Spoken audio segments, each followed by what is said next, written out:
In April of '79, Cathy and I were married. In 1985, our oldest, Paul, we had 4 boys at that time, was ready for kindergarten. Cathy and I only knew of one other family, maybe 2, who were homeschooling. Despite the rarity of it, we felt as if we should do that. And we did. And we never looked back with all 14 of them. And we're so glad that we went that route. A few years ago, that same oldest son, Paul, sat down with his mom, went into great depth about homeschooling. It's a very interesting chat. We're going to bring that to you now.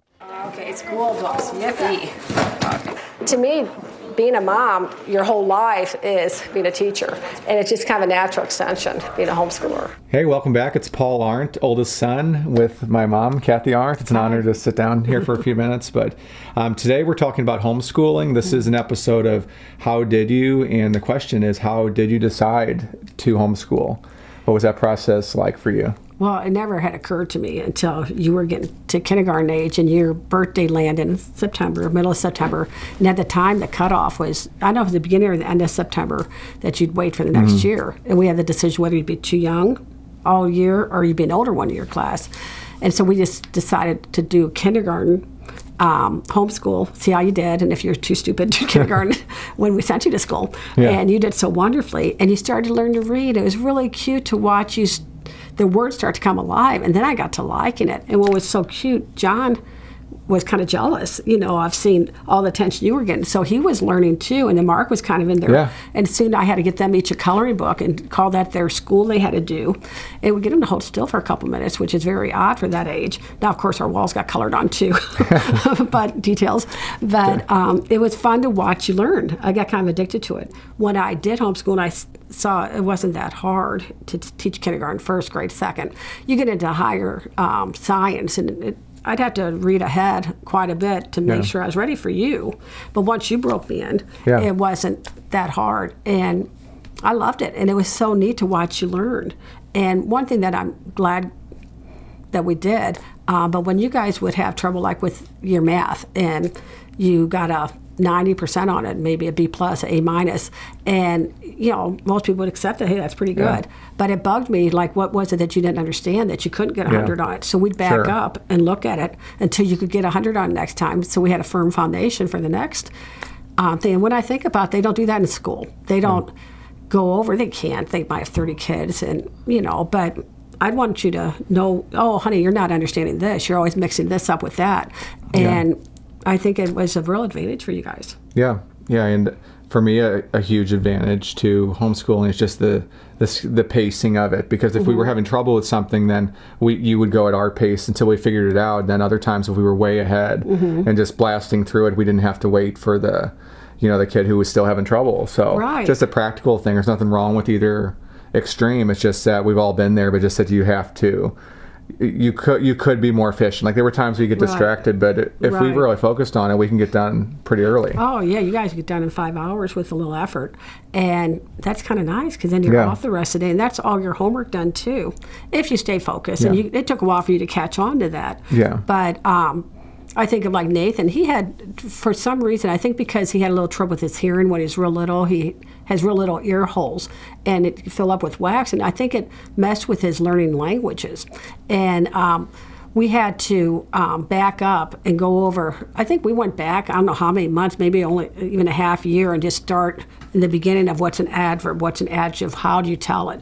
And I focused a lot of attention just on that subject with him while we did his other subjects, but he was zooming through those. He didn't really need that much help, but this, he needed help. But boy, it was worth it, just taking that time, backing up and helping until he really understood it. He's not needed help since then, but minor things.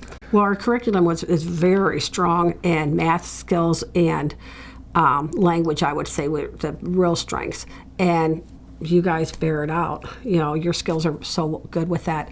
But I didn't know it at the time. I just picked a full curriculum to make sure I wouldn't drop the ball. But phonetically, to teach a child phonetically, you're teaching them what each letter of the alphabet, the sound it makes. And they can figure out a word they've never seen before, what the sound ought to be, or if they hear the word, they probably could get to where they can spell it fine. I didn't learn that way. I learned the sight method, which basically first day of kindergarten, they're showing you a big card that has a letter in red, the word red written on another one that says yellow, and it's in yellow, and it's a longer word.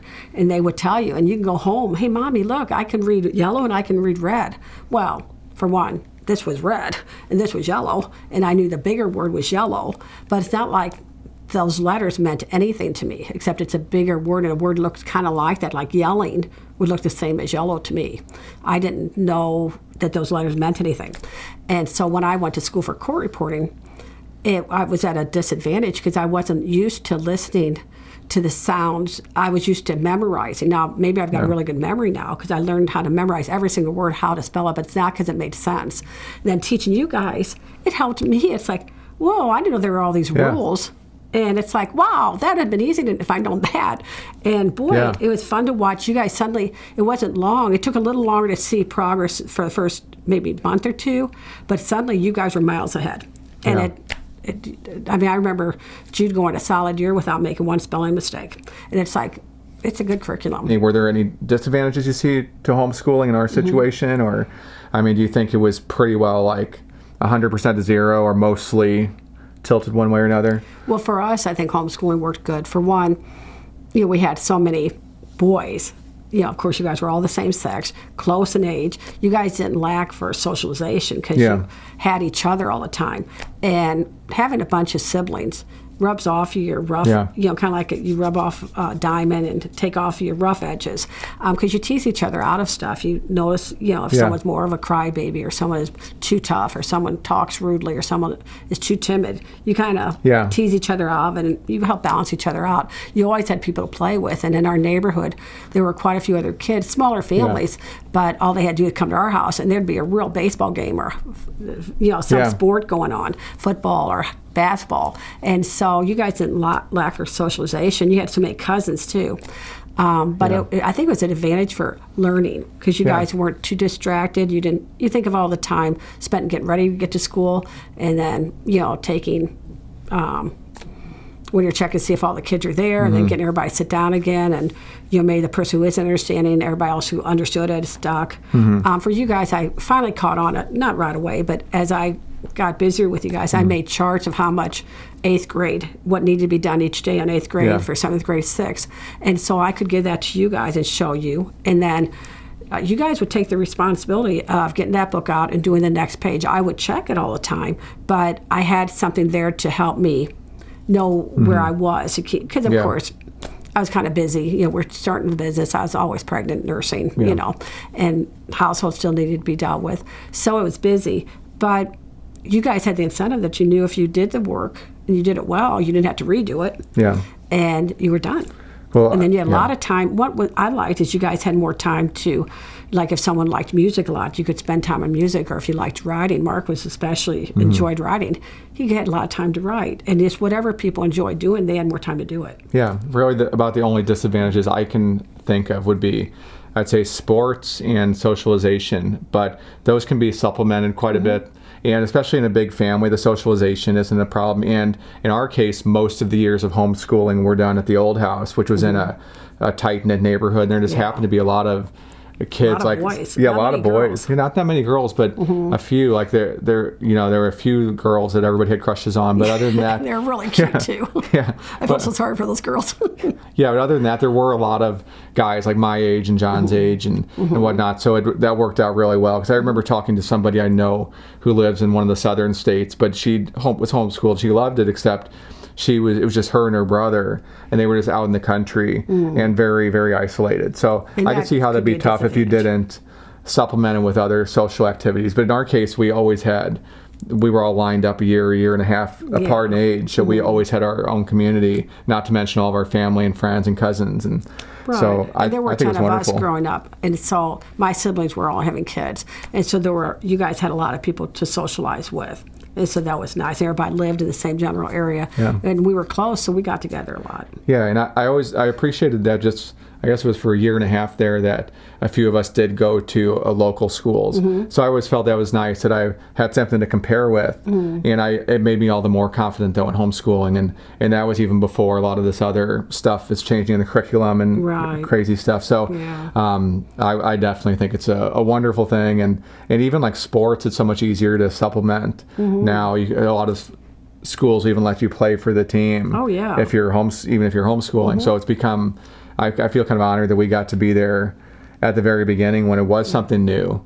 And now we see like it's a very common thing. It's becoming more and more common. Well, that's why Daddy started, or Rick started being your coach for your team, and then yours and John's team, and your John and Mark's team, and then it ended up. I think we had 4 sets of you guys playing on different nights, and you would take the middle guys to the ball games if it didn't interfere with yours, and then Rick would be taking them, then I'd be taking the younger ones and watching the younger guys. And it was a trick to have supper, to just have all of us, during the summer to be able to eat at one time. So that was busy. But then finally you guys got old enough, and Rick kind of thought, hey, this is crazy. I'm spending all this time with only 1 or 2 of my kids, where I'll just do it with all my boys, and you guys end up having your own team. Yep. And at first you guys were learning a lot of humility, how to lose gracefully. You were just grateful to make it to the end of the game before they kicked you out. But after a while, they were getting the trophies, so it's I know. really cute. We'll have to dive into that on another episode. But that was that has a history of itself. It but does. with a lot of good memories, but it's still happening now.